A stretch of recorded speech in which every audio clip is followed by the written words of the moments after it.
जब राजनीति धर्म को छू लेती है तब स्थिति विस्फोटक हो जाती है। वह कभी कभी तो पहचान तय करती है, दुश्मन तय करती है और कभी कभी तो शिकार भी। एक ऐसा इंसान जो राजनीति से तो बहुत दूर था, लेकिन राजनीति उस तक पहुंच गई।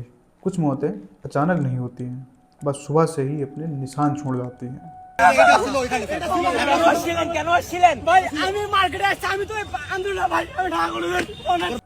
एक कहानी भी एक ऐसी सुबह से शुरू होती है, एक आम सुबह जो दीपू चंद्र दास की आखिरी सुबह होती है। दीपू चंद्र दास ना कोई नेता, ना कोई अपराधी, ना कोई सोशल मीडिया इन्फ्लुएंसर। एक आम आदमी, एक नॉर्मल आदमी, एक मजदूर आदमी, सिंपल आदमी की तरह अपनी लाइफ को जीने वाला एक आम इंसान। वह सिर्फ एक नाम था जिसकी धर्म के नाम पर बर्बरता से हत्या कर दी जाती है।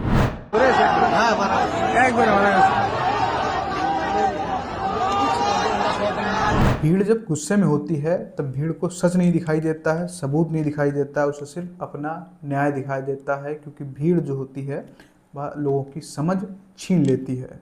भीड़ को सिर्फ एक शिकार चाहिए होता है, जो शिकार यहाँ पर बनाया गया था दीपू चंद्र दास को। भीड़ का कहना था कि उस व्यक्ति दीपू चंद्र दास ने पैगंबर मोहम्मद पर आपत्तिजनक टिप्पणी की थी। लेकिन क्या यह सच था? क्या टिप्पणी का कोई भी सबूत किसी के पास था? ये बात कहाँ से आई, किसने कही? कोई वीडियो, कोई ऑडियो या कोई कहीं पर लिखा हुआ उसने कहा भी, या सिर्फ अफवाह फैल गई? और अगर अफवाह भी फैल गई तो किसी टिप्पणी पर किसी व्यक्ति की इतनी बर्बरता से हत्या करना कहाँ तक सही था? दिसंबर 2025 में बांग्लादेश की सड़कों पर वही हो रहा है जो इतिहास में बार बार होता आया है। Hello everyone, I am Ashor. Today we are talking about the case of Sanatan, conflict, death. So stay tuned on my channel crime aftermath. अफवाहें, डर और फिर हिंसा।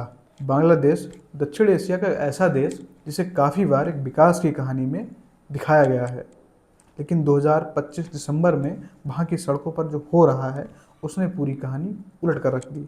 सत्ता, संघर्ष और संस्थानों पर जो भरोसा है वह गिरता टूटता दिखाई दे रहा है। एक युवा राजनीतिक नेता की हत्या और उसके बाद फैली हिंसा, इसने पूरे देश को एक बार फिर से भीड़ के न्याय की तरफ धकेल दिया है। आखिर वह नेता कौन था जिसकी हत्या के बाद ये पूरा मामला हिंसा का रूप ले लेता है और सड़कों पर हिंसा फैल जाती है? उस युवा नेता का नाम शरीफ उस्मान हादी होता है।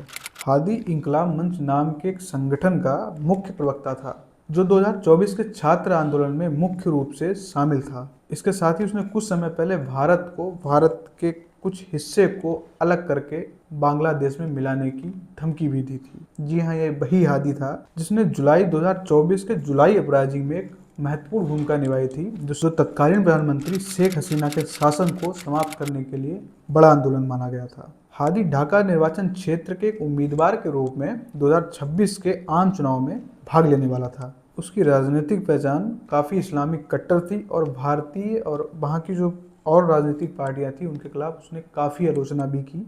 12 दिसंबर 2025, 12 दिसंबर को उस्मान हादी पर हमला हुआ था। जिस समय हादी पर हमला हुआ था वह एक बैटरी रिक्शा पर बैठकर कहीं जा रहा था।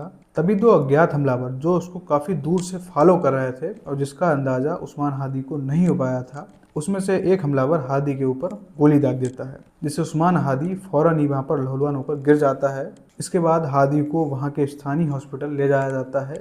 वहाँ पर जब स्थिति कंट्रोल नहीं हो पाती है तब हादी को सिंगापुर के एक हॉस्पिटल में भेज दिया जाता है। वहाँ रिपोर्ट में आता है कि हादी की ब्रेन स्टेम डैमेज हो चुकी थी। 18 दिसंबर 2025, लगभग 6 दिनों के बाद हादी की मौत की घोषणा सिंगापुर में कर दी जाती है। 18 दिसंबर 2025, भालुका, मेमनसिंह, बांग्लादेश। कुछ ही घंटों में एक आम आदमी की जिंदगी हमेशा के लिए खत्म होने वाली थी। दीपू चंद्र दास, जो रोजाना की तरह उसी फैक्ट्री में काम करने गए थे जहां पर वह रोज जाते थे। पुलिस का कहना था कि सुबह तक दीपू के खिलाफ न तो कोई FIR थी, न कोई रिपोर्ट दर्ज थी, न तो कोई संज्ञानात्मक अपराध था, न ही तो कोई उन पर टिप्पणी करने का कोई भी आरोप लगा था। लेकिन दोपहर के समय एक बात फैलना शुरू हो जाती है। लोग कहते हैं कि दीपू ने पैगंबर मोहम्मद पर एक आपत्तिजनक टिप्पणी की। किसने की, कब की, कहाँ की, किसने सुना? लेकिन अफवाह को सबूत की जरूरत नहीं होती है, उसे सिर्फ भीड़ चाहिए होती है और भीड़ में लोगों द्वारा बसाया हुआ माहौल चाहिए होता है। फिर चाहे कितनी भी बड़ी अफवाह हो, कितना भी बड़ा झूठ हो, भीड़ उसे सच का रूप दे ही देती है। और बांग्लादेश उस वक्त पहले से ही उबल रहा होता है। उसी समय ही आपत्तिजनक टिप्पणी वाली बात अफवाह का रूप ले लेती है। दीपू जो होता है फैक्ट्री के अंदर होता है, जिसे इस बात की बिल्कुल भी भनक नहीं होती है। आप इस वीडियो में देख रहे होंगे कि दीपू कैसे अंदर निडर बैठा हुआ है, उसे अपनी मौत का बिल्कुल भी अंदाजा नहीं है। लेकिन कुछ ही घंटों में ये बात फैक्ट्री से बाहर फैल जाती है और उसके बाद आसपास के इलाकों में फैलती है और फिर लोग इकट्ठा होने लगते हैं। शाम होते होते यह एक व्यक्तिगत आरोप नहीं होता है, यह एक धर्म के खिलाफ दूसरे धर्म का सामूहिक गुस्सा बन जाता है। हजारों की भीड़ वहां पर जमा हो जाती है। कुछ चिल्ला रहे होते हैं, कुछ उकसा रहे होते हैं और कुछ खड़े देख रहे होते हैं। और उसके बाद जो होता है वह कानून नहीं है, यह भीड़ है। दीपू को घेरा जाता है और दीपू को तब तक मारा जाता है जब तक दीपू की सांसें थम नहीं जाती है। पैगंबर मोहम्मद की आपत्तिजनक टिप्पणी से शुरू ही बात इस कदर आ जाती है कि दीपू की हत्या कर दी जाती है और उस समुदाय की भीड़ यहीं पर नहीं रुकती है। दीपू की हत्या करने के बाद उसके मृत शरीर से कपड़े उतारे जाते हैं और उसको बड़ी बर्बरता से उसके मृत शरीर को पीटा जाता है।